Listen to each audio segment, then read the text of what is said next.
Número 99. Aqui ele vai mostrar uma diferença, né, para a gente saber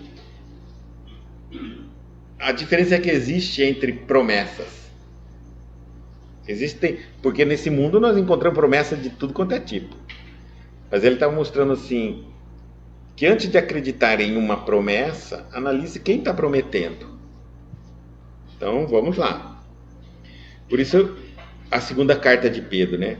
Prometendo-lhe liberdade, sendo eles mesmos servos da corrupção. Quer dizer, os servos da corrupção daquela época vivia oferecendo, ofertando e prometendo liberdade a todo mundo. Que incongruência, né? Então vamos lá.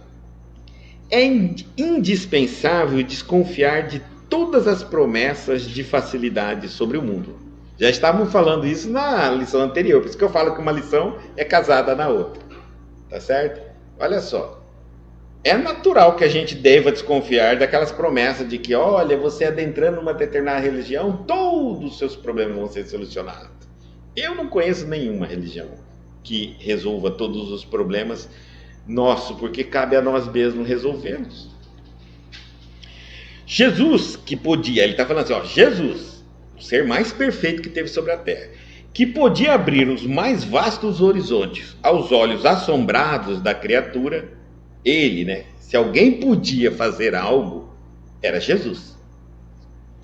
Prometeu-lhe a cruz, sem a qual não poderia afastar-se da terra para colocar-se ao seu encontro. Então, o Cristo está nos dizendo que a cruz é a condição para nos afastarmos da terra e irmos ao encontro dele.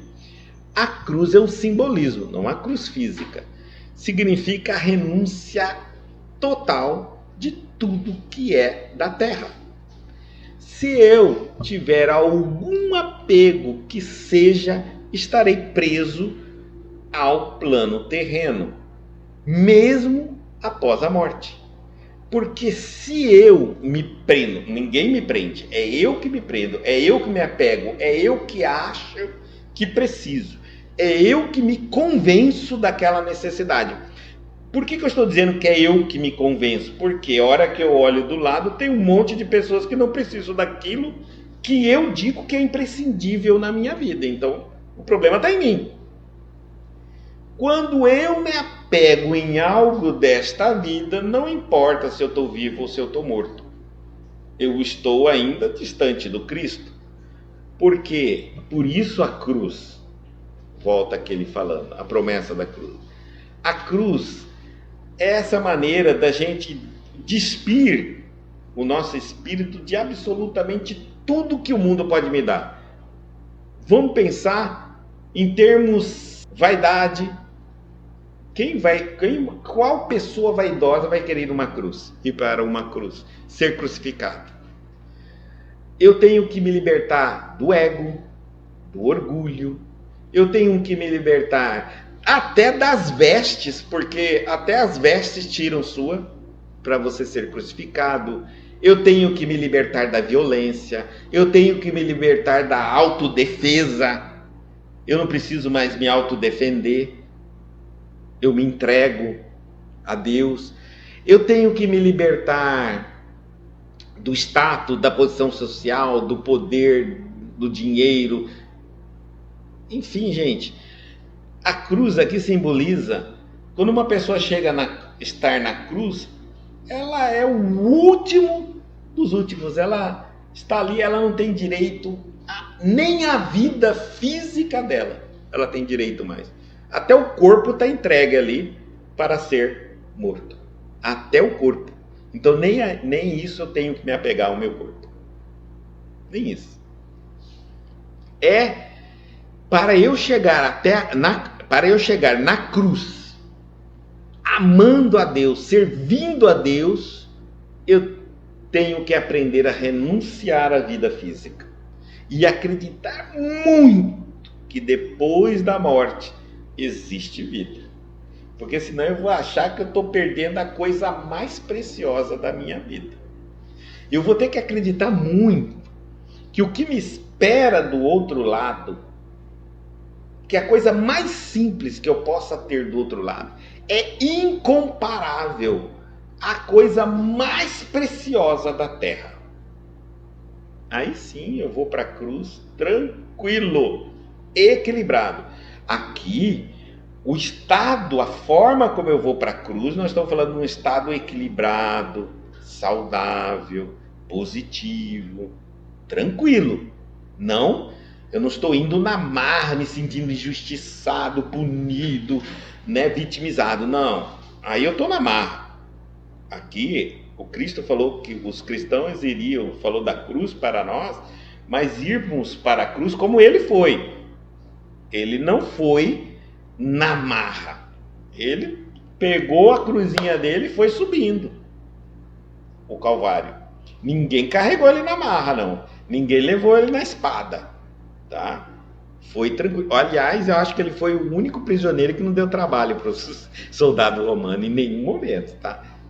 Então, cada um que carregue sua cruz. É isso que ele está mostrando para nós. O Cristo foi claro.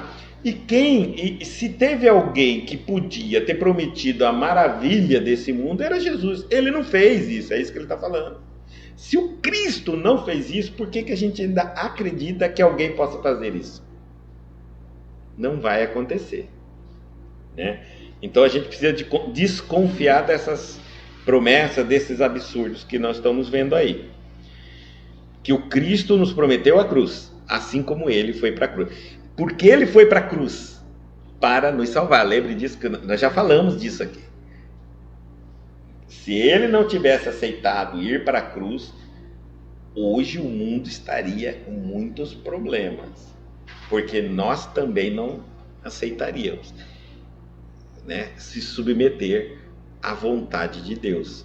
O Cristo nos salva do nosso orgulho, prostrando para nós da nossa vaidade, do nosso ego, da nossa autodefesa, mostrando que a vontade de Deus é maior e em primeiro lugar do que a nossa própria vontade. E que se o Pai quiser que a gente vá para a cruz, a gente vai. E é assim que o Cristo nos mostrou. Obediência total e não parcial, que é o que nós cristãos queremos viver hoje. Uma obediência a Deus, aos ensinamentos de Jesus, parcial, desde que não me incomode, desde que eu não tenha que deixar de lado o que eu gosto de fazer. Aí eu já me incomodo, eu falo, não, deixa isso aí para depois. Eu só quero atender às necessidades que não me incomodam, são parciais, né? Em toda parte existem discípulos descuidados que aceitam o logro de aventureiros inconscientes. Nós somos enganados, muita gente é enganada, muito. Ixi, como? E nessas coisas que somos enganados, nós somos enganados. Não pensa assim que só se alguém me oferecer dinheiro, saúde, poder. Não, gente, nós somos enganados, nós somos muito carentes. E às vezes somos enganados na carência. Eu quero, por exemplo, no espiritualismo, existe uma coisa muito interessante nas religiões espiritualistas, e espíritas também, que algumas pessoas tendem a ter a necessidade de ser médium, de ter contato com os espíritos, de presenciar ou ver fenômenos. Então, basta que alguém diz assim, você é médium, pronto, entendeu? Pronto, já levou, já foi, né? Porque dessa maneira a pessoa se sente realizada. Como também tem outras religiões que isso aí é do demônio, mas que ela, se falar para ela, olha, aqui você vai ter um bom emprego, vai ganhar muito bem, sua carteira nunca vai ficar sozinha, vai conquistar seu carro e sua casa. Ela tá lá. Tá vendo? Cada local tem o seu público.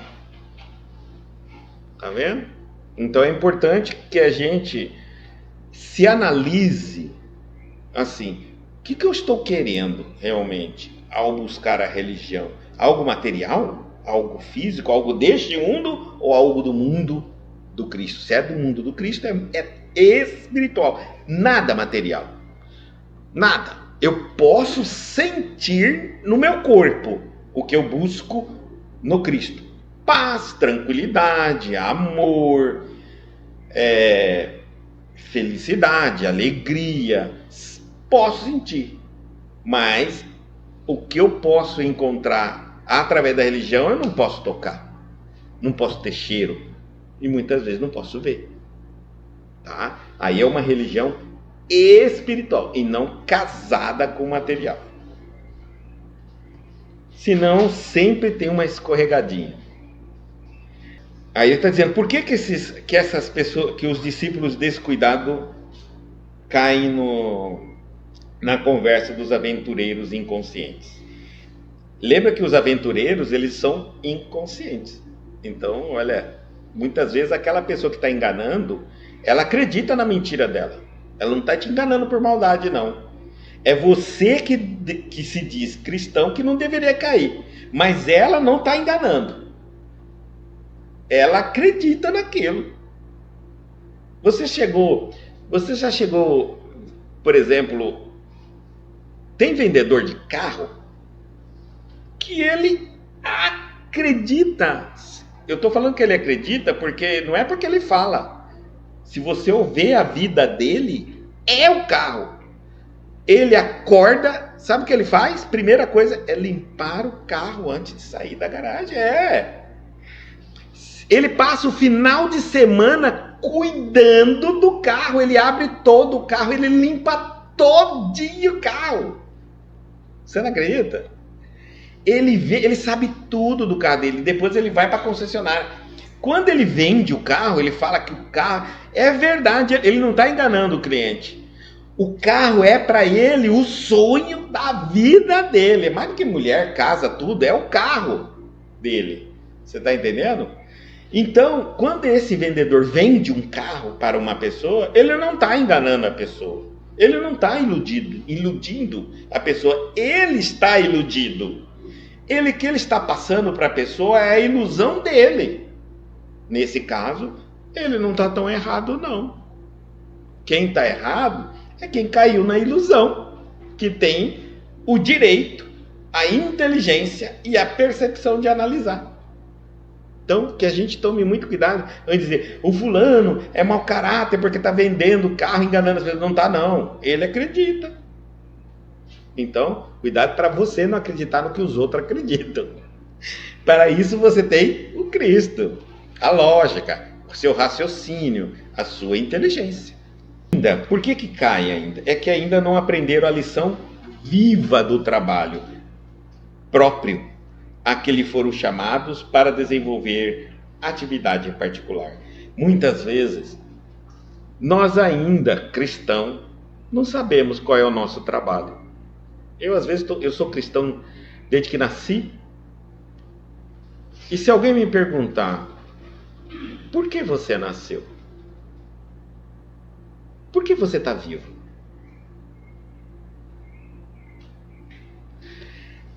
O que você busca nessa existência? Porque a gente está lutando todos os dias para estar vivo. Todos os dias eu tomo banho, faço minha higiene física, porque senão eu adoeço. Então eu estou lutando para estar vivo. Eu como, então estou lutando para estar vivo. Eu trabalho para ganhar meu dinheiro, então estou lutando para estar vivo.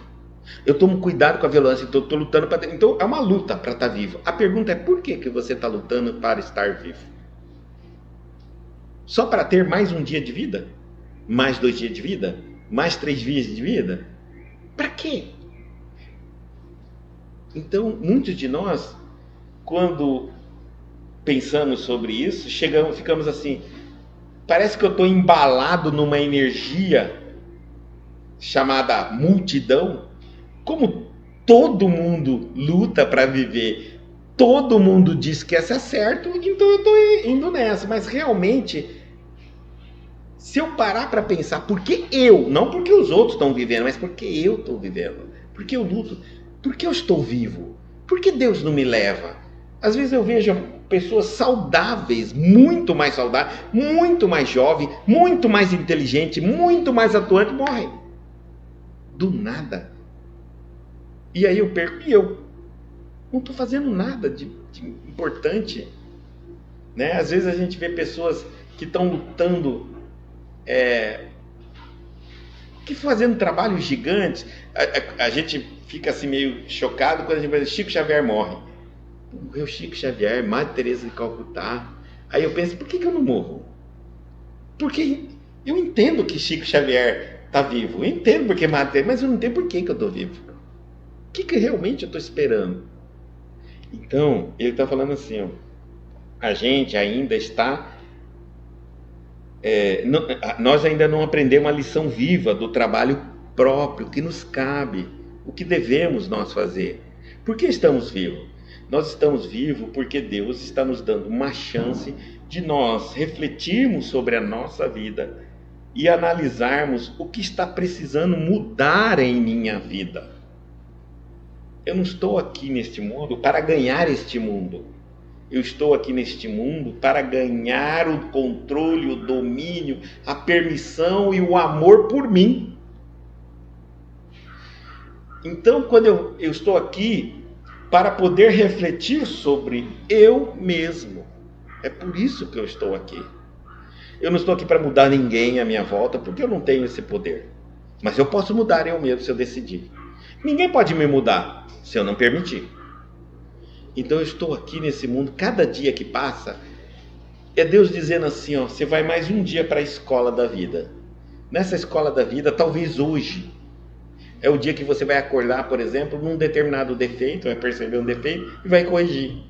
É para você ir se depurando. Mas essa escola, que é o mundo físico, ela é interessante porque eu aprendo a teoria e tenho a prática. Eu tenho direito de praticar. Por exemplo, eu falo assim, eu estou muito nervoso. Então eu falo assim, eu vou começar a ser mais calmo. Imediatamente, no dia seguinte, quando eu acordar, já vamos testar a paciência. Já vai começar o teste. Aqui é o laboratório da evolução dos espíritos. Todos nós, que somos espíritos encarnados, estamos no laboratório da vida, onde eu venho aprendendo a teoria e a prática, teoria, prática, teoria, prática. Aqui, imediatamente que eu falei, vou ficar mais calmo, já fiquei nervoso, e daí eu já errei, né? Vou tentar de novo, já tenho a próxima experiência de novo. Aqui, passar 80 anos na vida material é muito importante para nós. É que nós jogamos fora, desprezamos. 200, 300 anos no mundo espiritual não é 80 no mundo material. Não é. De aprendizado. Porque quando eu estou em espírito, eu estou percebendo às vezes a realidade que eu me encontro. Não tenho um monte de dúvida que tenho quando estou encarnado. Eu não tenho a pressão que eu tenho como encarnado. Como espírito eu não preciso comer. Eu não vou morrer, já estou morto. Eu não preciso respirar. Eu não preciso de casa para viver. Eu não tenho dinheiro para perder, não tenho nada para perder. O duro é quando eu reencarno. Agora aqui, se eu não trabalhar e não comer, eu morro. Mas antes de morrer, eu vou sofrer muito de fome. Se eu não tiver água para beber, eu vou sofrer muito de sede. A doença, me maltrata demais. E eu tenho que lutar. Então, essa escola chamada vida, planeta Terra, reencarnação, aqui 80 anos é incrível o avanço se eu souber, se eu acordar, despertar e falar, até eu morrer eu vou fazer uma análise daquilo que eu preciso melhorar em mim, vou colocar em ordem de prioridade, minha agenda é da minha própria evolução e vou lutar para tentar melhorar tudo isso em mim, tudo isso, tudo. Algumas pessoas falam, Guto, eu tentei já fazer uma análise assim de tudo que está errado na minha vida, na minha maneira de pensar. Eu acho muito difícil, é muito grande, uma personalidade é muito vasta. Então eu digo assim, tem uma outra forma. Uma outra forma é o seguinte, coloque uma meta na sua mente. Você fará todas as tuas ações, é no bem, é na justiça e na verdade.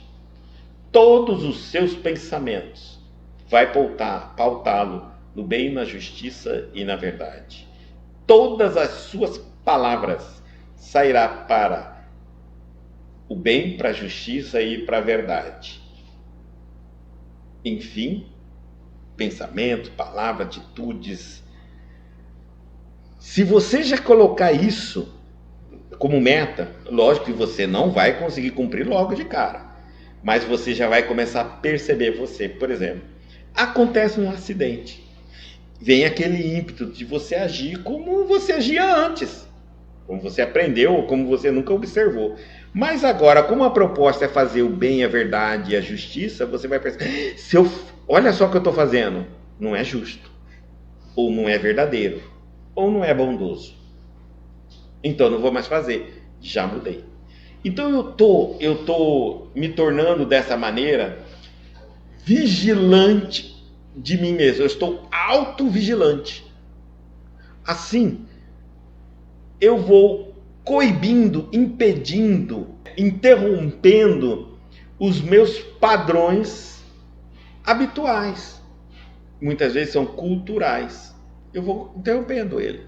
Nasci numa cultura que aceita o aborto, que é natural, né? Um país que é liberado o aborto. Mas o Cristo, eu sou um cristão, isso não é correto, não aceito. Tá bom? Então, não pratico. E assim vai indo. Só de eu fazer isso, eu já estou, se eu conseguir ser mais coerente nos meus pensamentos, palavras, sentimentos e atitudes com Cristo, com o cristianismo, eu já ajudei a implantação do reino dos céus aqui na terra, e muito. Mas, Guta, aí eu não ajudei ninguém nesse sentido assim. Como não? Quantas atitudes injustas você deixou de fazer aos seus irmãos? Quantas palavras maldosas ou mentirosas ou inverdades você deixou de proferir aos seus irmãos? Quantos sentimentos você deixou de acalentar sobre seus irmãos que não eram cristãos? Nossa, você ajudou muito.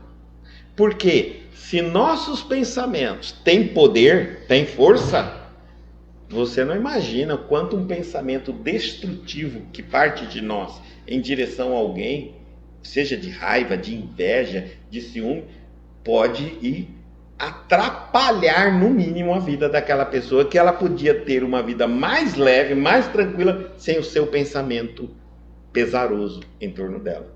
Então você ajudou muito, sim. E como ajudou? E mais, você colaborou, porque a partir do momento que você interrompe aquele pensamento negativo, destrutivo, derrotista a seu respeito ou contra alguém, você consciente pode transformar isso num bom pensamento, desejando paz, felicidade, alegria, harmonia a essas pessoas ou a você mesmo. Então você acabou de se tornar um orador, você é uma pessoa que ora constantemente para as pessoas o tempo todo quando se lembra dela. Porque como você não se permite emitir um pensamento negativo, destrutivo, derrotista, invejoso, de calúnia, e você emite um pensamento de oração positivo, equilibrado, você acabou de orar para a pessoa. Compreenderam? Acabou de orar para a pessoa. Ou o nosso pensamento tem poder, ou não tem poder. Nós temos que definir o que a gente acredita. Senão a gente só acredita no mal, né? Fala assim, o poder, fulano tem inveja de mim, estou com medo dele. E a oração que fazem para você? Você também não acredita? Porque se tem poder o mal, tem poder o bem. Os fazedores, ele está falando aqui de alguns desses aventureiros. São os fazedores de revoluções. E aí a gente está vendo constantemente, vamos reformar o mundo, ou a guerra, ou vamos... liberdade! Nós estamos vivendo um momento agora muito complicado, né? Então, os fazedores de revoluções e os donos de projetos absurdos prometem maravilhas. É dali que vem. Observa.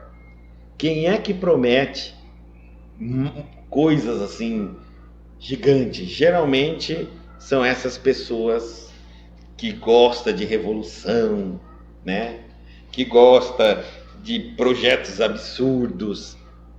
Às vezes a gente pensa, né? Puxa, por que nós estamos indo até Marte, habitar a Lua? Nós nem conseguimos viver em paz no planeta Terra. Nem solucionamos o problema da saúde, da educação. Problemas tão simples. Por que estamos pegando tanto dinheiro e aplicando em outro orbe? Não tem sentido, né? Por quê? Então, são esses donos de projetos absurdos. É bonito? É. Mas é correto? Não é. Que adianta uma cidade linda em Marte e aqui na Terra continuam morrendo de fome, de doenças, na miséria, a injustiça. Não tem sentido. Nós amamos as máquinas, as construções ou o ser humano? Porque desse jeito nós estamos amando mais a tecnologia do que os próprios seres humanos. Do meu lado, o ser humano está morrendo. E eu estou maravilhado olhando as construções no planeta Marte. A lindeza das construções. E aí ele diz assim, mas se são vítimas da ambição, então, aqueles que propõem isso, os prometedores, os fazedores de revoluções, os donos de projetos absurdos, que mais? Os aventureiros inconscientes, olha, eles, né, são vítimas de ambição. Eles estão aprisionados na ambição, gente. Eles só pensam em dinheiro, dinheiro, dinheiro, dinheiro, projeto, projeto, dinheiro, projeto, dinheiro. Servo de propósitos inferiores, ou seja, materialistas. Escravos de terríveis enganos. Criaram ilusões e agora são escravos delas. Eu falo que muitas vezes a gente constrói um elefante branco na nossa vida. E aí, para manter esse elefante branco, que a coisa começa a ficar complicada. O que eu quero dizer? Vamos supor, nós estamos aqui. Ninguém tem um elefante branco para cuidar. Certo? Elefante branco é raro, por isso que é branco. Não é um elefante comum, é um elefante branco. É o elefante mais raro da Terra. Então, imagina, um dia você fala, eu vou comprar um elefante branco. Para comprar já é uma fortuna. Mas você compra. Agora que você vai começar seus problemas. Você está entendendo? Aí você fala, por que eu comprei esse elefante branco? Por quê? Porque agora você vai se matar de trabalhar para cuidar desse elefante. Porque tudo nele é caro. E o medo de roubar, de adoecer e morrer. E o medo de tudo que vai... Agora você vai ter muitos problemas. Para manter-se livre desses problemas, você vai ter que ter muito dinheiro. Se você não se corromper, vai se corromper. É o que eu falo. Cuidado quando a gente cria as armadilhas. Porque às vezes a gente cai dentro dela. Tá certo? Então, antes de você pensar quais são os problemas que você tem na vida, se esses problemas não foi você mesmo que criou. Cuidado. Porque a ilusão, ela é assim. Ela é muito chamativa, mas a hora que eu experimento, ela é viciante. Ela acaba fazendo eu me matar para manter aquela ilusão. E só às vezes quem está do lado de fora não está aprisionado nesse engano, como ele está falando aqui, ó, são escravos do engano, é que consegue virar e dizer para mim, fulano, será que isso que você está fazendo não é um erro? Será que você realmente precisa disso? E às vezes é muito difícil tirar a gente desse engano. A gente acredita piamente que a gente não vai ser feliz sem aquilo. Todo mundo pode ver que não tem nada a ver a minha felicidade com aquilo, mas eu estou aprisionado naquilo. Estou totalmente dominado. Então, aí ele está falando, como que esses vítimas de ambição, servo de propósitos inferiores e escravo de terríveis enganos, como eles podem realizar para os outros a liberdade ou a elevação de que se conservam distante? Quer dizer, se nem eles têm, se eles estão livres disso, distante disso, como eles podem oferecer para nós e como nós acreditamos nisso, né? Como nós acreditamos.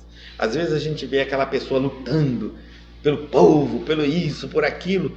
Quando vai saber, ele é ambicioso, ele é vaidoso, ele é egocêntrico.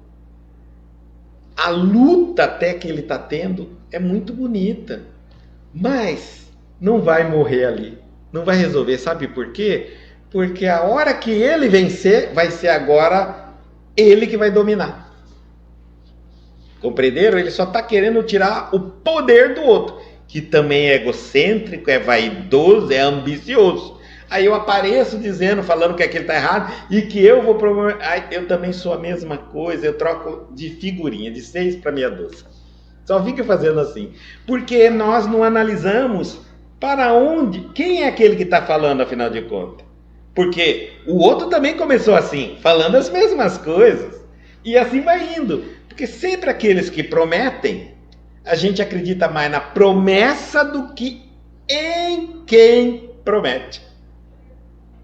E promessas são palavras, e palavras a gente muda a todo instante, né? Então a gente tem que olhar muito quem promete, sim, nesse sentido. Daí por isso que a gente não vai trocar um Cristo por alguém que promete coisas que Jesus não prometeu, porque essa pessoa nem conseguiu para ela. E é por isso que muitas vezes a gente vai ver alguns líderes religiosos tendo a necessidade de se tornar tão rico, porque como ele prega através da doutrina religiosa dele riqueza, como ele vai ser pobre? Então ele começa, aí ele criou o elefante branco, aí vem o elefante branco. A hora que ele começa a ganhar dinheiro, experimentar o dinheiro e ter que vender a ideia do dinheiro, ele tem que ganhar mais dinheiro. E não tem tanto forma de ganhar dinheiro de maneira lícita. Aí o elefante está ali, ele tem que cuidar do elefante, aí ele tem que enganar, tem que mentir, para entrar verba, para entrar dinheiro, para cuidar do elefante branco. Compreenderam? Então ele é escravo da própria ambição, da própria ganância, e está dizendo para os outros que vai se libertar, que vai dar a liberdade financeira. Gente, se isso é possível, todo mundo ser rico nesse mundo, não tem tanto dinheiro para todo mundo. Não tem tanto dinheiro para todo mundo. Não se iluda. Tá certo? Se as grandes riquezas fossem distribuídas para todo mundo, ninguém seria rico. Ninguém. Essa riqueza, essa ostentação só surge porque poucos são ricos, porque muitos são pobres. Então não tem como fazer essa distribuição. Quando eu olho para uma pessoa rica, prometendo riqueza dos outros, eu não vou poder ser rico igual ele. Nós vamos dividir o dinheiro. Não tem condições. Então a gente precisa entender que ninguém pode dar aquilo que ainda nem conquistou. Então nós precisamos de pessoas livres e elevadas, de conceitos elevadas e libertas das necessidades terrenas. E isso ainda está difícil de chegar. Não creiais em salvadores que não demonstrem ações que confirmem a salvação de si mesmo. Ou seja, primeiro o salvador tem que estar salvo. Porque se existe um caminho para se salvar, por que o salvador não seguiu esse caminho primeiro? Quando Jesus chegou no mundo, ele se apresentou todos os padrões de salvação. Ele não era ambicioso, não queria poder, não enganava o povo, né? Enfim, mostrou-se em condições de ajudar. Então, ele era uma pessoa confiável no sentido de que ele não propôs para a humanidade absolutamente nada terreno. E dizia sim, que mesmo não tendo nada terreno, poderíamos encontrar felicidade e encontrar-se com Deus. Ele foi essa pessoa que não teve nada. Imagine se ele fosse um homem riquíssimo e falasse isso para nós. Ninguém ia acreditar nele. Ia falar assim, ó, é lógico que você não precisa de dinheiro, você já tem. Então ele não tinha nada em nome dele. Então, a vida dele foi o que ele ensinou. E ele disse que ele veio ensinar tudo espiritual. Olha que legal. E ele foi assim, o mais verdadeiro, o único, né? 100% verdadeiro. E provou para nós. Tá certo? Como, óbvio, os interesses dos ambiciosos e tudo mais que já existiam na Terra, sempre existiram, né? E sempre estão lutando por esse planeta. É importante a gente entender assim, um dia, quando a gente vai se espiritualizando, a gente vai dando a César o que é de César. Ou seja, vai chegar num determinado momento que você vai dizer assim, o mundo material é para os materialistas. Fiquem com ele. Entendeu? Entregue-se a ele. Fiquem com ele. Pronto. Eu vou cuidar do que eu acredito espiritual. Nós queremos, a pergunta que eu faço sempre, o que nós queremos como os cristãos? O mundo material melhorzinho para a gente viver? Ou nós queremos o mundo espiritual para encontrarmos com o Cristo, né? Seguirmos na direção do Cristo, evoluirmos? A Terra vai ser para nós um passado muito longe. Eu quero parar de nascer nesse planeta Terra para nascer num planeta mais evoluído, num mundo mais evoluído, ou eu quero ficar vindo no planeta Terra, mas tendo uma vida melhorzinha? Se eu sou um cristão, eu vou seguir o chamado do Cristo. Então eu vou deixar a terra para os materialistas. Aqui é o parquinho dos materialistas. Aqui é o sonho do materialismo. Aqui os materialistas podem construir cidades, edifícios, poder, fortuna. Eles podem brincar aqui. Eles constroem, destroem. Tem aqueles bloquinhos de brinquedo de bloquinho da criança? Constrói Lego. Vai constrói, depois não quer mais, destrói tudo, depois constrói. Deixa eles, os milionários, construir, destruir, e achar que é bonito, que é mais bonito, que é mais. Deixa. Essa é a brincadeira dos materialistas. Aglomerar matéria cada vez mais sofisticada e admirar as próprias aglomerações. Mas nós, como espírito, nós queremos mundos mais avançados. A Terra nós queremos riscar do nosso currículo. Se nós alcançarmos um pequeno propósito do cristianismo, nem reencarnar mais neste planeta, a gente volta. Então, olha só, mira no Sol, se errar, pega na Lua, já saiu da Terra. E o cristão, o que nos ensinaram é sonhar pequeno, né? Nós sonhamos muito pequeno. Nós dizemos assim, eu sou um cristão, acredito no mundo espiritual, acredito no encontro com Deus, um mundo melhor, mundo mais evoluído, mas ainda quero viver uma parcela dessa felicidade que eu vou encontrar depois da morte aqui no mundo material. Não vai acontecer. Não vai. Não tem sentido. Tá certo? O que você pode viver são suas conquistas espirituais aqui na Terra. Por exemplo, a paz, a harmonia e a alegria que você vai desfrutar depois da morte, você já pode começar a viver aqui, se conquistá-la aqui na vida física. Aqui, você já pode acordar amanhã, se você conquistar, uma alegria, uma harmonia, uma paz no seu coração. Mas material não tem absolutamente nada. E é por isso que quando a gente vê alguns líderes religiosos ainda incentivando os cristãos a buscar essa paz, essa alegria, essa harmonia em coisas materiais, é que ainda estão mentindo para nós, porque estão criando uma ilusão de que eu posso ainda alcançar, sentir parte do que eu vou sentir depois da morte, numa vida melhor que aqui na Terra. Mentem para nós. Nem nada da matéria pode te dar paz, alegria, harmonia, nada. Nós estamos falando de coisas que não têm relação com a matéria. Se isso fosse possível, se qualquer conquista espiritual estivesse ligado a qualquer átomo da matéria, as pessoas mais ricas do mundo teriam conseguido alcançar pelo menos uma faísca dessa harmonia, felicidade, paz e equilíbrio.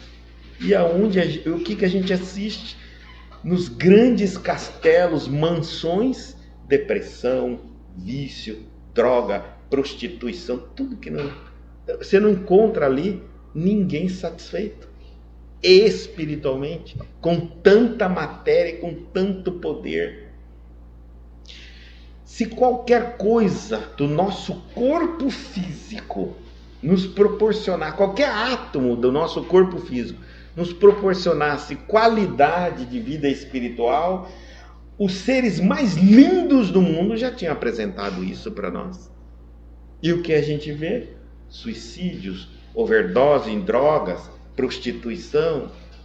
Se qualquer status da nossa Terra, do nosso planeta, qualquer faísca desse status, proporcionasse qualquer faísca de sentimentos espirituais, de qualidade espiritual, as pessoas mais poderosas nesse mundo já teriam experimentado isso. No entanto, quanto mais poder, mais louco é. Nós não estamos vendo isso aí agora no Brasil? E tem aqueles que não têm, que se autodetonam, dizem que tem, e ficam tudo doido. Então onde que está? Gente, tudo nos mostra que o que é espiritual não tem nada a ver com a Terra. Não tem. Tá bom? Quando vendem essa imagem para nós, nós temos que estar muito claro na nossa cabeça. Nada tem a ver uma coisa com a outra. Nada tem a ver. Por quê? Porque quando o ser humano falou assim, eu vivi minha vida perseguindo a verdade, a justiça, o amor e o bem, em todos os caminhos que eu passei, quando a vida me disse, se você for continuar fazendo isso, você é melhor parar agora aqui, eu parei ali na hora, porque já não vale mais viver. Aí sim, você está realmente fazendo desta vida o melhor que você pode fazer. E parabéns. Deve saber, continuando a lição, que foste criado para a gloriosa ascensão. Todos nós fomos criados por Deus para evoluirmos. Mas que só é fácil descer. Aí, é claro, tá, gente? Revoltar, se perder, se manter ignorante, escurecer-se na raiva, no ódio, em tudo, cair naquele buraco profundo que nós falamos, isso é fácil. Subir, caminhar, evoluir, ascender, exige trabalho. Então aqui está uma coisa muito importante. Como eu vou saber se estou fazendo valer a pena a minha existência física? Você trabalha todos os dias para a sua evolução? Sim, então tá. Está fazendo o seu trabalho. Trabalho incessante. Paciência. Muita paciência. Por quê? Porque ora você caminha, ora você falha, cai de novo, erra, escorrega, volta de novo. Paciência. Paciência também com aqueles que não conseguem compreender a sua dedicação. E não pensa que é fácil, não. Porque muitas vezes as pessoas não entendem, não compreendem por que você insiste tanto em caminhar com Cristo. E não pense, isso é o que mais incomoda as pessoas. Não pense, não. Os grandes inimigos não é seu, é do Cristo que se volta contra você. Sabia disso? Quando você começa a caminhar na sua reforma íntima, na direção do Cristo, você vai achar inimigos ferrenhos. Inimigos que você nem imaginava que seriam seus inimigos, que depois eles vão se mostrar seus inimigos. Mas não fique triste não, porque eles não são inimigos seus, eles são do Cristo. Ele não entende por que você acredita nesse tal do Cristo e caminha dessa maneira tão fiel ao Cristo. Então eles vão tentar você de todas as maneiras. O que eu estou falando aqui está no Evangelho do Lar, do último Evangelho do Lar, né? O poder das trevas. Eles vão se voltar contra você de todas as formas. Mas não é contra você. Não. É gratuito essa raiva. É contra o Cristo. É que você profere, caminha e se dedica a servir o que eles não querem, não aceitam, não concordam, não entendem. Então, nessa proposta, eles não estão com raiva da sua pessoa, é da sua proposta de vida, tá? No Evangelho vai ser mais esclarecedor, assistam para vocês verem, quem não assistiu lá. Vem a paciência, aí vem a perseverança. Porque há momentos que você vai se sentir desfalido, sem energia, sem forças. Muitos pensamentos te visitam, como será que vale a pena essa reforma sua íntima? Você podia estar vivendo a vida, passeando, viajando, tirando foto, bebendo, usando droga, fazendo tudo que você pode, né? Você pega e se aprisiona numa vida de que você tem horário para cumprir, para falar do Cristo, do amor e tudo mais. Não, tem hora que você vai, será que vale a pena? Será que vale a pena? Né? Mas aí, gente, persevere no bem. Persevere. Não vai aparecer pessoas tentando desanimar. Nem pensamentos que vêm dos espíritos. Para desanimar. Para que isso?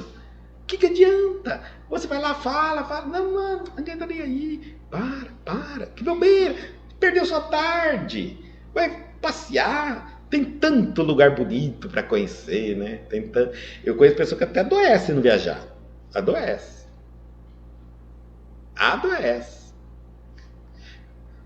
Né? É verdade?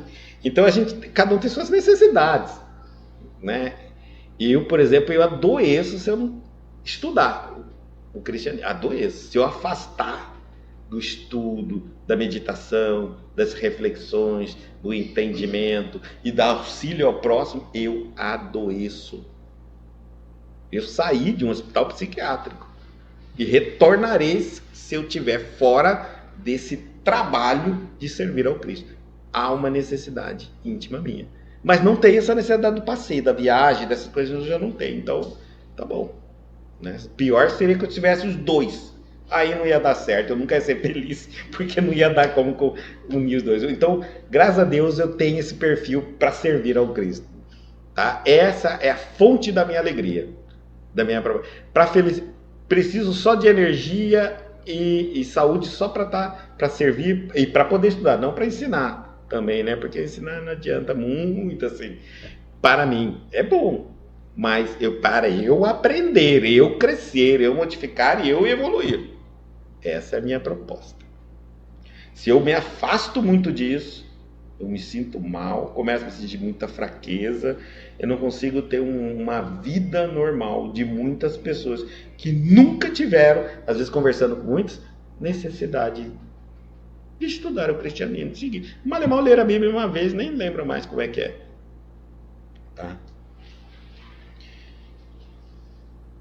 Condições, para subir exige trabalho, paciência, perseverança, condições essenciais.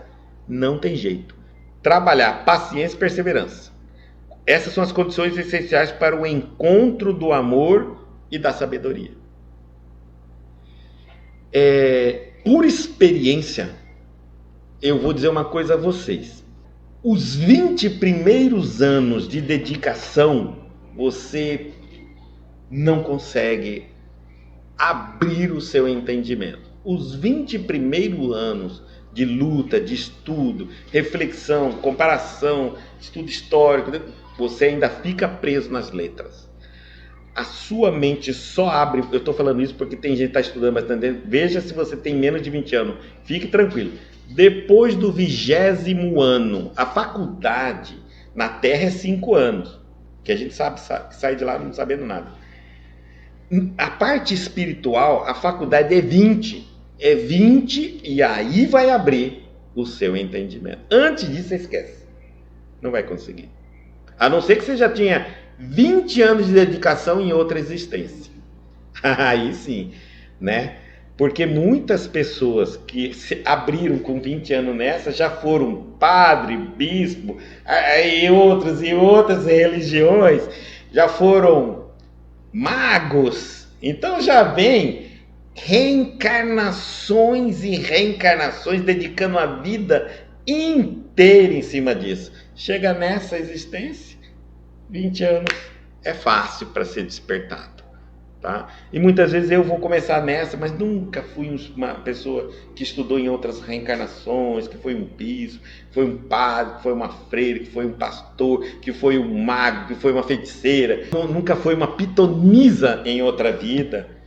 Não se preocupe, você vai ter dificuldade ao ler o texto agora de entender a profundidade dele. Calma, dedique, se esforce, medite até abrir a sua sabedoria. Deus está com você, tá? Então não fica achando-se menos, não. Simplesmente são anos de dedicação. São condições essenciais para o encontro do amor e da sabedoria, porque amor sem sabedoria não é amor, é paixão, é apego, é desejo, é prisão. Sabedoria sem amor não é sabedoria. É ilusão, é loucura, é egoísmo. Não pense nós que uma pessoa pode ser sábia sem amar. Ela é louca. Ela vai construir uma bomba atômica, vai matar todo mundo. Ela vai querer explorar todo mundo para ter rios de dinheiros e poder. Sabedoria sem amor não equilibra. Tá bom? Por isso que um rei sábio tem que ser muito amoroso. Amor é justiça, né? E amor sem a sabedoria, ele fica pego, apaixonado, fanático, tudo, mas ele vai cometer um monte de falha, de erros também. Então tem que ser os dois, amor e sabedoria. Duas asas e equilíbrio. Amor, amar com sabedoria. Ser sábio nas decisões com amor. Tá certo? Se alguém te fala, continuando a leitura, se alguém te fala em valor das facilidades, se alguém está falando que é fácil, que tem muita coisa para você conseguir de maneira fácil, não acredites. Não é verdade. Tá? É possível que o aventureiro esteja descendo. Se alguém fala, não, isso é fácil, não, isso é tranquilo, isso é isso, não vai segui-lo, porque talvez ele esteja falando a verdade com ele está achando fácil, está tudo indo muito rápido, mas ele está caindo, ele está descendo. Então se você pegar a carona no meio, os dois vão para o buraco, porque quem está subindo está cansado e está dizendo, olha, vai ter que ter muita dedicação, se agarra direito aí, cuidado, você vai escorregar, não é muito fácil, entendeu? Porque quem está na subida está no esforço, não está numa vida boa. Quem está descendo, só largou o peso do corpo, a gravidade já puxa você para baixo, só escorregar. Então, é possível que o aventureiro esteja descendo, ele está falando. Mas quando te façam ver perspectivas consoladoras, quando alguém te fazer ver perspectiva consoladora, consolo, através do suor, trabalho, e do esforço pessoal, quando alguém estiver fazendo você encontrar um consolo em tudo que você está suando e se esforçando, aceita os alvitres com alegria. Aceita. Tá? Não fica pensando assim, hoje, pela internet mesmo, nós estamos vendo inúmeras teorias, com uma facilidade incrível, né? Da gente falar do bem, de fazer o bem. Alguns até meio infantil, né? Dizendo assim, olha, eu vou te desdobrar do corpo. Não estou falando mal da viagem astral, mas alguns são muito infantis. Porque diz assim, quando desdobra do corpo, aí encontra uma entidade do mal, ele imagina uma luz de cor azul, amarela, sei lá, e manda para a entidade. Pronto, acabou com a entidade. Ou seja, isso é mais a crença em cor do que no amor. Porque imagina que eu me desdobro, sou uma pessoa ruim, que nem o nosso amado, né? E de repente ele vai imaginar uma luz de cor rosa, azul e mandar para a gente da gente. Imaginar cor de luz de cores a cor, todos nós imaginamos. Mas a razão, o sentimento de amor, nós estamos falando de coisa diferente. Por isso que Jesus não ensinou ninguém a só ficar na vibração da cor, tá certo? E sim no sentimento junto à cor, né? Sentir o coração, pensar. A cor é uma forma de materializar esse sentimento. Sim, é verdade. Acontece na espiritualidade que um sentimento de amor pode ter uma tonalidade, mas não significa que a tonalidade sem o sentimento de amor tem mais valia. Senão nós estamos implantando a teoria da adoração, da idolatria à luz. Tá certo? E nós não estamos fazendo isso. Jesus não falou sobre isso. Portanto, todas as descobertas modernas, nós não podemos esquecer a Bíblia, o Evangelho de Jesus aqui conosco. Vamos entender o que essa pessoa está nos dizendo, mas aqui no Evangelho. Jesus não falou da luz? Não, não falou da luz. Mas é possível, com os estudos novos da ciência, mostramos que existem diversas luzes, tem a cromoterapia, tarará, é verdade. Mas quem que está por trás daquela luz? Sentimentos, espíritos, pensamentos. Senão nós daqui a pouquinho vamos comprar uma luz. Olha só, que nós estamos chegando nessa loucura. Muitas pessoas já até me perguntaram: Guto, se eu botar uma luz na minha casa de cor, sei lá, azul se quer para ansiedade ou dormir, eu ponho a luz, acontece isso? Olha, é tão difícil. Eu sei que eu estou falando na internet, depois vai vir muita gente vai falar um monte de coisa para mim. Se fosse possível nós comprarmos numa loja de conveniência, de construção, nós encontrar a luz do amor, a luz da paz, a luz do equilíbrio, a luz da saúde, a luz da insônia, a luz de tudo. Gente, nós não precisava estar aqui, né, falando de Jesus. E Jesus só teria dito para nós dizer assim: gente, tudo está na luz. Para que ele ia morrer? Então, o chá também, nós temos essa ideia, a gente sempre quer materializar. O chá para isso, chá daquilo, chá que isso. Ajuda.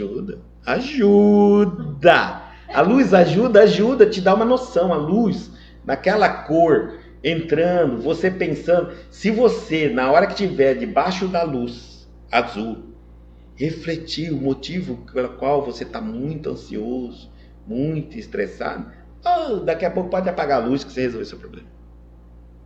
Já encontrou a causa do seu problema. Se você for tomar um chá para ficar mais calmo, enquanto está tomando chá, refletir sobre o que está te deixando nervoso, daqui a pouco você não precisa mais de chá. Porque senão daqui a pouco nem o chá funciona, nem o remédio funciona, nem a luz funciona, nem o passo. Vocês já chegaram em algumas situações, tem pessoas que já passaram por tudo, um monte de tratamento, não funciona mais nada. Porque tudo é coadjuvante. Até o remédio para dormir. Estou te falando porque eu já tomei muito. Remédio que cheguei a tomar. Remédio que você dava num boi e ele caía imediatamente. E eu não pregava o olho. Remédio que tomava para anestesia. Anestesia. Aquela que você ficava, te apagava. Tomava e ficava muito bem, obrigado. Então nós vencemos tudo que queremos. Todo é o sentimento nosso, é o pensamento. E aí vem toda essa fórmula aqui fora, que nós estamos vivendo aí fora. Toda essa indústria farmacêutica, ciência, todas essas bênçãos para aguardando, isso é uma misericórdia de Deus, que Ele nos permite que a gente se use até que o Espírito se torne mais perfeito como nosso Pai é perfeito e não precise mais nada disso, porque do outro lado é só Espírito. Não tem absolutamente nada disso. Mas do outro lado, Guto, tem luz, tem cores. Essas luzes e essas cores não são criadas pela mente, são criadas pelos sentimentos e pelo pensamento. Vem da mente, mas ninguém teve a propósito de criar aquela cor. Eu vou no mundo, no umbral, eu vou pensar numa cor branca? Não. Eu vou pensar no amor, na paz que eu quero transmitir àqueles irmãos, na tranquilidade. Imediatamente a luz, a tonalidade da luz vai ser condizente. E até se eu pensar muito na luz, não vai acontecer nada. Vai esquecer o sentimento. Vai esquecer o sentimento. Isso é importante, tá? Então, esqueçam a ideia de que tudo vai vir pela medicina ou por fora. Não funciona assim. O espírito é o atuante. Então, se alguém te fala de valor e facilidade, não acredita. É possível que o aventureiro esteja descendo, mas quando te façam perspectivas consoladoras através do suor e do esforço pessoal, aceita os ouvidos com alegria. Aceite. Aquele que compreende o tesouro oculto nos obstáculos, nas dificuldades, né? Quando algo de ruim acontecer na sua vida, não ache que é castigo de Deus, que é punição de Deus, perseguição do diabo, não. Cria essa teoria que as igrejas criam, né? As religiões criam, que tudo de ruim que acontece é o diabo. Não, às vezes são obstáculos, testes, para você ver como você reage naquela circunstância. Um professor, quando aplica a prova para o aluno, ele não quer o mal do aluno, ele não quer reprovar o aluno, ele quer ver se o aluno aprendeu e está torcendo pelo aluno. Muitas vezes o teu benfeitor está do teu lado, aguardando a resolução que você vai tomar diante da prova que Deus permitiu, que Jesus autorizou, que a pleiade de anjos que existe no céu consentiu, que os seus benfeitores, que as pessoas que te amam permitiram que seu anjo guardião aceita. Quem é você para dizer que está errado? Então, tudo bem, chegou uma notícia difícil, chegou algo terrível, então se revolte, né? Calma, acolhe, entenda por quê, aprenda, decide o que fazer. Tudo que você faz com emoção, com descontrole, com revolta, com rejeição, não te torna melhor. Te torna, pelo contrário, mais amargurado. Por exemplo, se num determinado momento da sua vida você tiver que fazer algo que você não considera que é correto, que é cristão, que é verdadeiro, que é justo e que é bom, e resolve o problema, sabe o que vai acontecer com você? Você vai ficar dividido entre, e agora? Ou eu acendo uma vela para Deus ou para Mamon. Porque quando eu ajo como Mamon, eu resolvo meus problemas. Mas quando eu sirvo a Deus, eu só tenho problema. Quando isso acontecer na sua vida, qual é o sinal que está te dando? Que você está faltando escolher um Deus. Que você ainda continua cada hora a usar de um jeitinho igual brasileiro. O que é mais fácil, né? Se eu, para resolver um problema, eu preciso mentir, eu minto. Pronto. Tá certo? Não. É honesto? Não. É cristão? Não. Resolve. Aí eu pergunto assim para mim mesmo, olha o que eu estou falando. Eu não estou sendo fiel ao que eu acredito, porque o que eu acredito, que eu deveria acreditar, é que é verdade. A justiça é o que é o correto. Mas quando se eu falar a verdade e se eu falar a justiça, eu estou ferrado.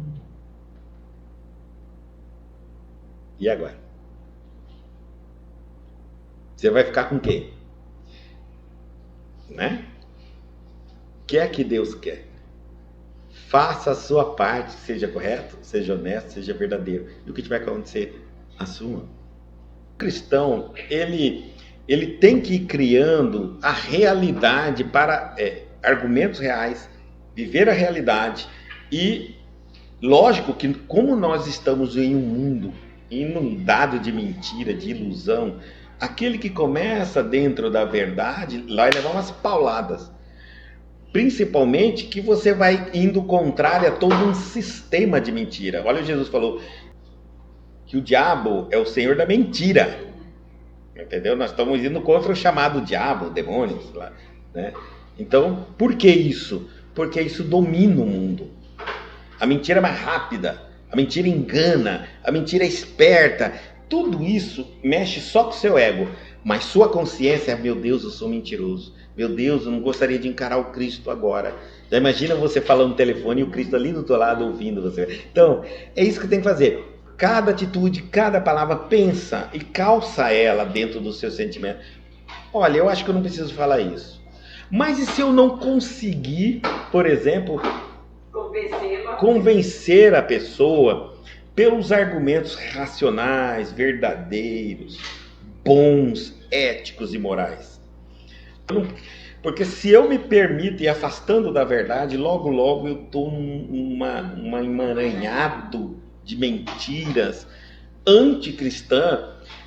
Eu conheço pessoas que pararam de frequentar a religião porque entraram em conflito com a sua profissão. Eles tinham que fazer um determinado papel, uma determinada tarefa, eles passavam o dia falando coisas ou fazendo coisas que depois eles sentiam vergonha diante ao entrar na religião, e toda vez que tinham algo que fazia eles refletirem sobre a vida dele, a conduta dele, eles tinham choque e eles pararam de frequentar a religião. Vergonha de si próprio. Tá certo? Então, não se permita isso não, se iludir com o mal, até que você não consiga mais ter um mínimo de brilho, né? Para olhar o Cristo. Não. Leva mais, raciocina mais e a gente consegue. Porque é verdade, se você se enganar vai mais rápido, né?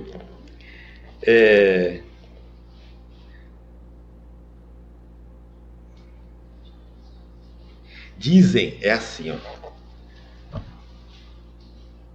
Existe uma teoria que diz assim: todo mundo tem um preço. Não. Hoje aprendi uma. Existem dois tipos de homem: os que têm preços e os que têm valores. Compreenderam? Os homens que têm valores não têm preço. Compreenderam? Eles são hoje os mais perseguidos nesse mundo. Por não ter preço, são temidos, porque eles seguem valores. Os homens que têm preço, esse é o mais aceito. É só saber qual o valor. E pronto. Entenderam? Nós cristãos somos homens, temos que nos tornar homens de valores. Quais são os nossos valores? O nosso cristianismo. O que o Cristo nos ensinou. Eu não me vendo para ferir esses preceitos. Por isso é que o cristão é um pouco temido. E hoje em dia a religião está sendo muito atacada, porque a religião hoje constrói pessoas de valores. Também constrói mau caráter, mas constrói pessoas de valores. E a única escola de valor é a religião. Fora da escola, antigamente a escola fazia valores também. Quando a gente tinha aquela matéria de educação cívica, moral e cívica. Aí acabaram com tudo e agora virou uma bagunça. Até a religião tirou. Então, E religião também tirar tudo. Então agora forma-se pessoas com preço. Estão formando seres humanos cada vez com preço mais caro ou mais barato, mas todos com preço. Não estão formando pessoas de valores. E as religiões é o único lugar que sai 1 ou 2 ou 10% daquele povo sai com valores. E é interessante isso, porque forma-se tão pouco ser humano com valores. E uma multidão tão grande de preço, mas a multidão que tem preço tem pavor dos que têm valores. Pavor!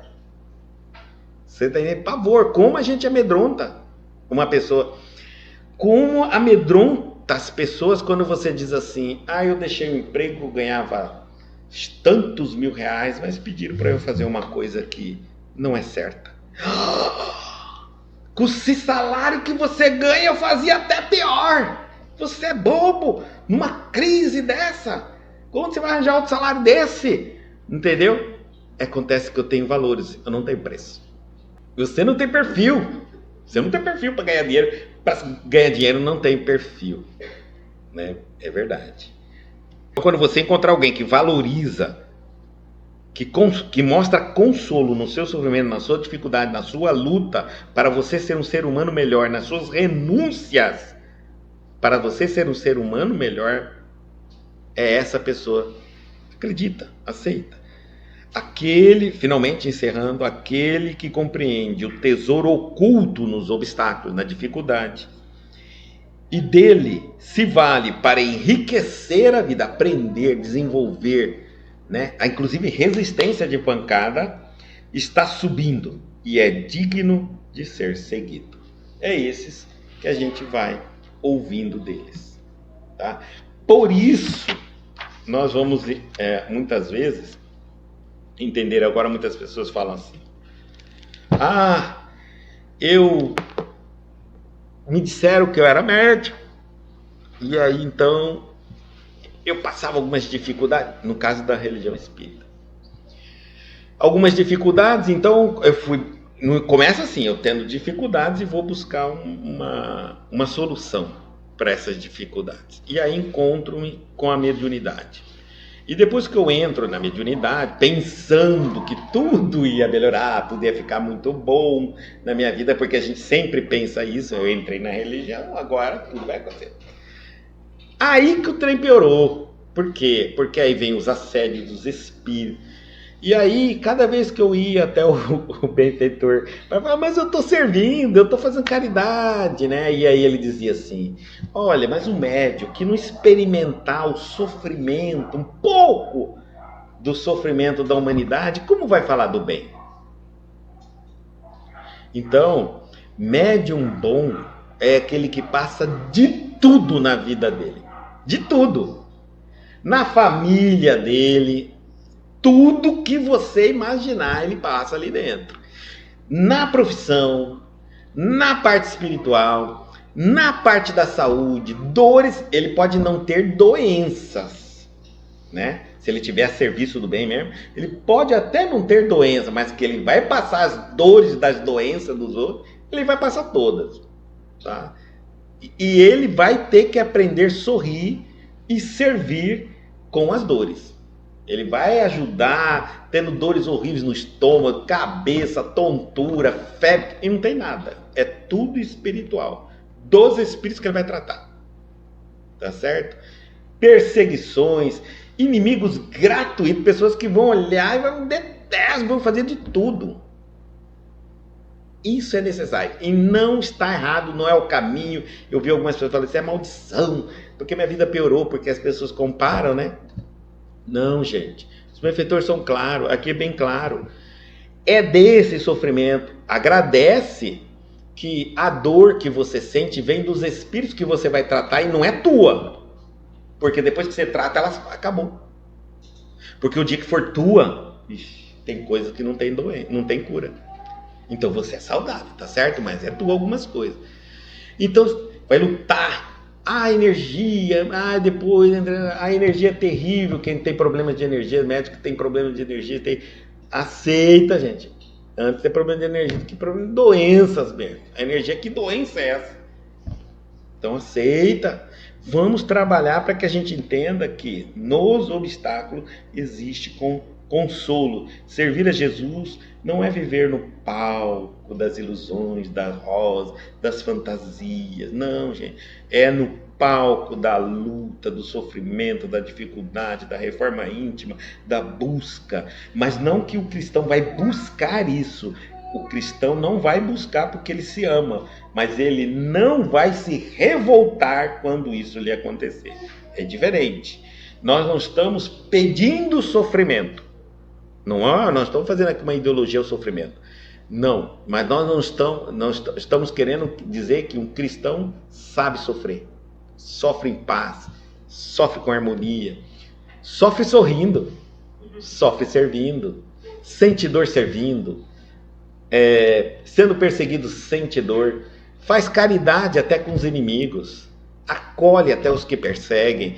Essa é a mensagem de Jesus, gente. Tá certo? Isso é o que... E quando estivermos conseguindo fazer isso, você está certinho no caminho. Perfeitamente. Continue.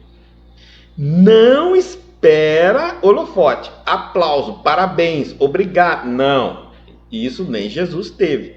Imagina se você vai ter. Pelo amor de Deus. Não se preocupe. Acerte conta com Deus.